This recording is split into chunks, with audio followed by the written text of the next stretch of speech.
So today our aim is to find out the displacement for a bar.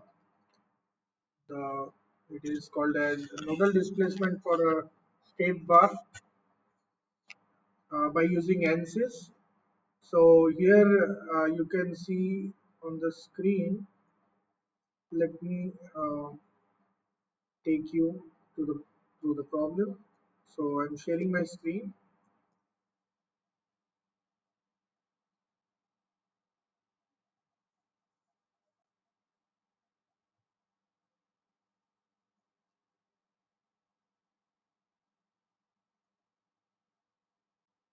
So hopefully on the screen it is visible. Problem you can see, right?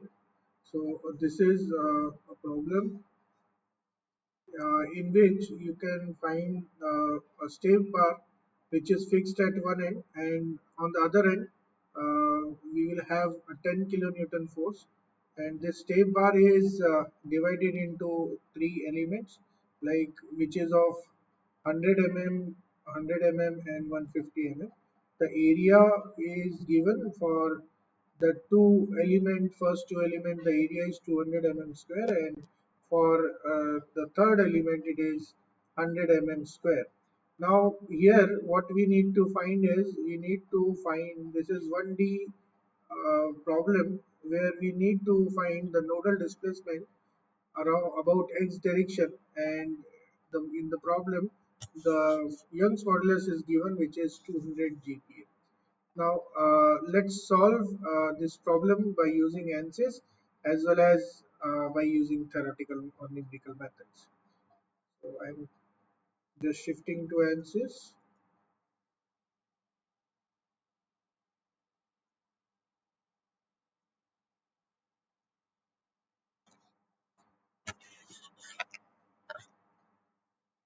So as in my machine I don't have ANSYS, so I'm shifting to the college machine. So I'm just sharing the screen, entire screen, so that you can see the ANSYS. Now here we have.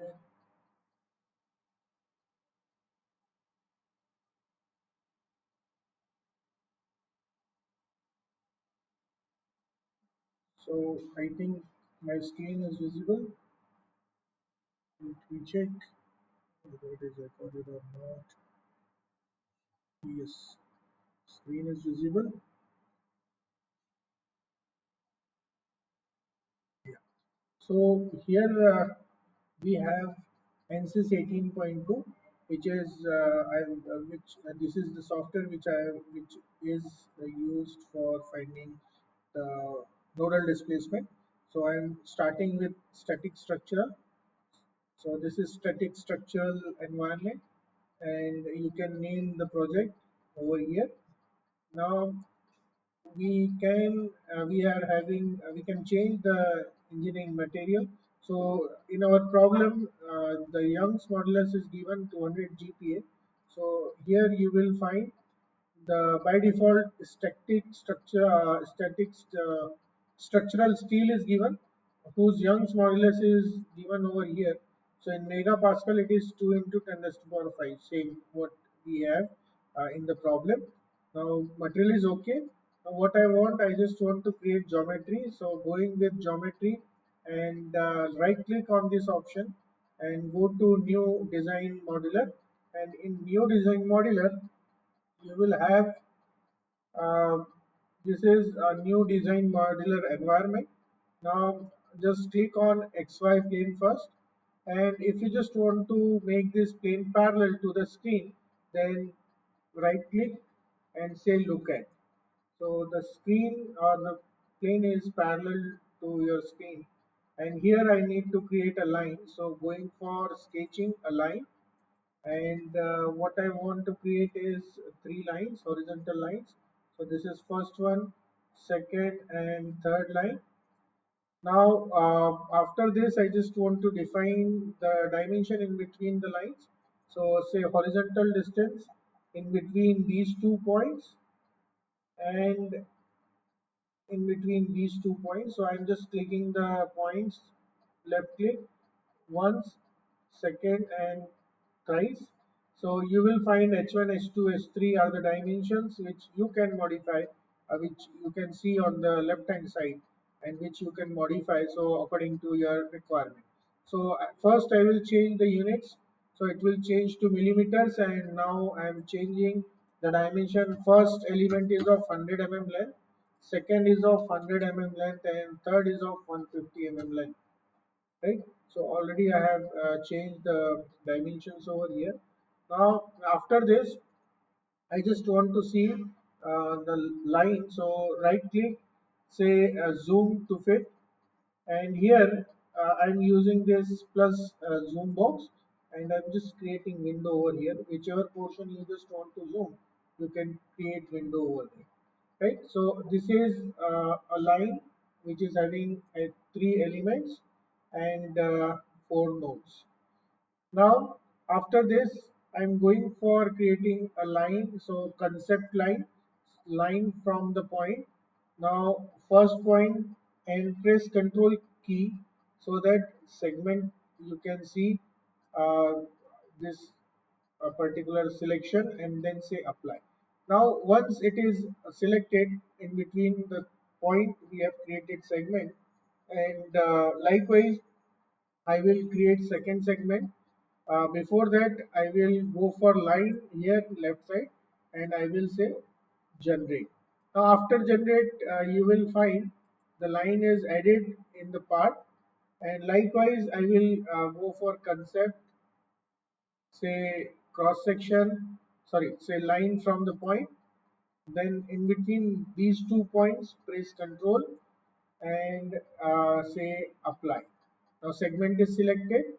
Now here from node number 1 to 2 and 2 to 3, the area is same, but for next element the area is different. So for that, I am selecting. So here I have selected the line 2 and I need to generate it.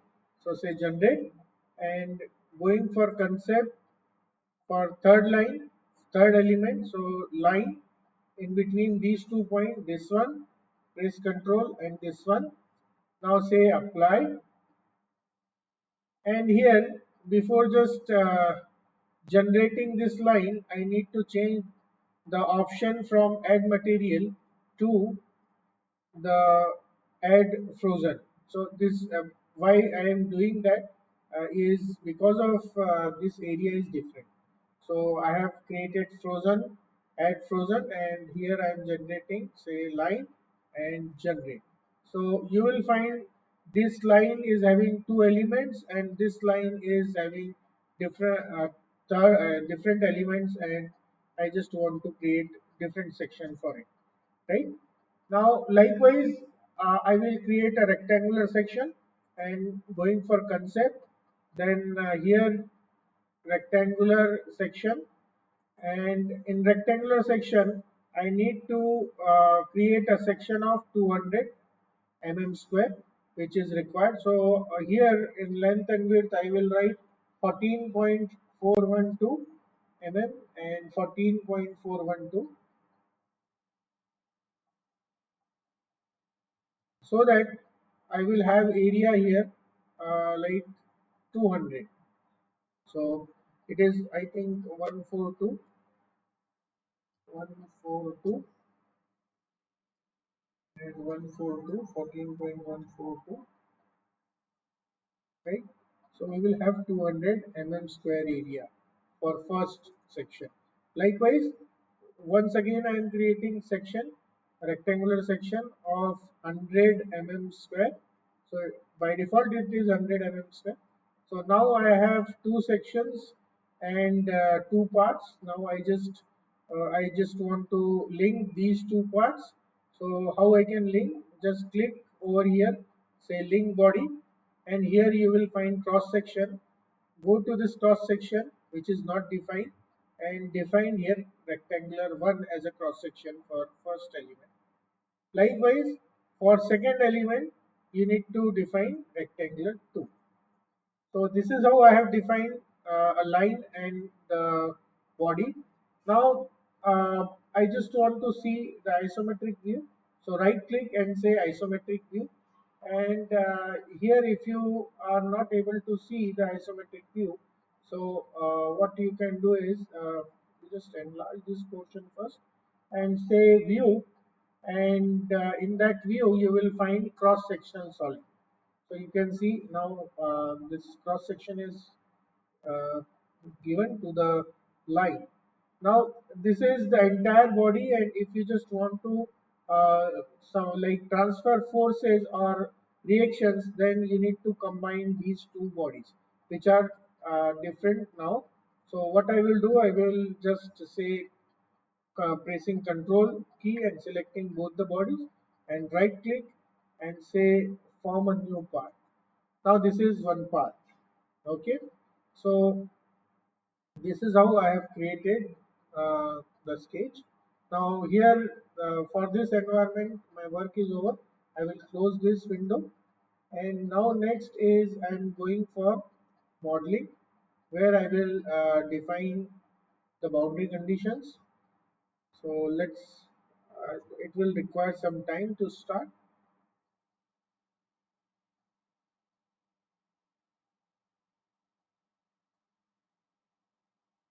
Now here on the screen you can see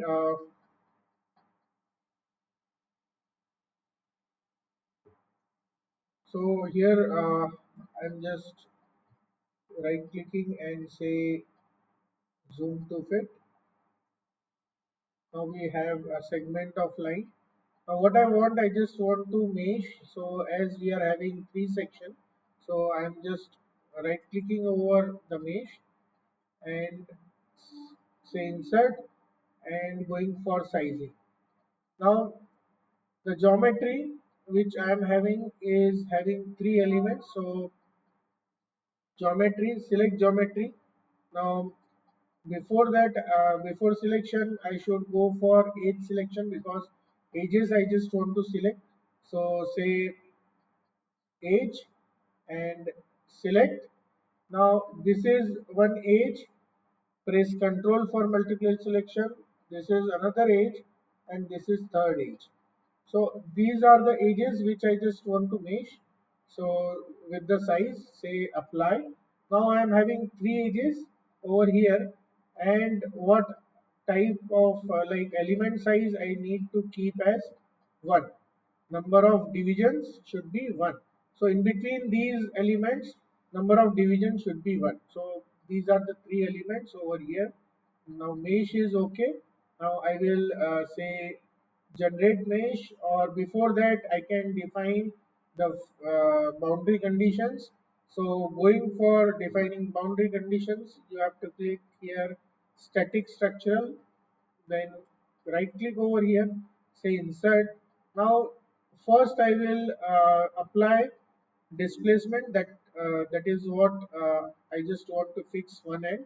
So select this, and here you can see edge is selecting. I don't want to select edge, I just want to select vertex. Say vertex at this point. Now say apply. Now one vertex point is selected, and here the displacement component I just want to so instead of displacement, I think here displacement is I will delete it first.